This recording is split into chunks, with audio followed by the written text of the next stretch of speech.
Sir David Beckham និងភរិយារបស់លោក Victoria Beckham បានក្លាយជាមហាសេដ្ឋីជាផ្លូវការបន្ទាប់ពីទ្រព្យសម្បត្តិរួមរបស់ពួកគេបានកើនឡើងដល់កម្រិតលើស $1000 លាន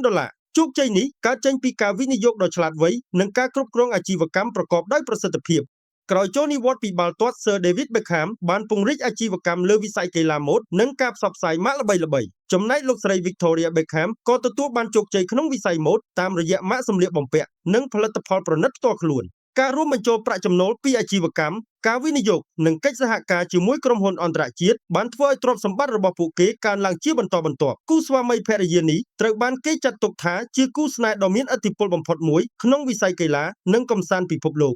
ពួកគេក៏តែងតែចូលរួមសកម្មភាពសប្បុរសធម៌និងគាំទ្រគម្រោងអភិវឌ្ឍសង្គមជាច្រើនផងដែរការក្លាយជាមហាសេដ្ឋីនេះគឺជាសក្ខីភាពបង្ហាញថាការកសាងម៉ាកផ្ទាល់ខ្លួននិងការវិនិយោគត្រឹមត្រូវអាចបង្កើតទ្រព្យសម្បត្តិយ៉ាងច្រើនក្នុងរយៈពេលវែង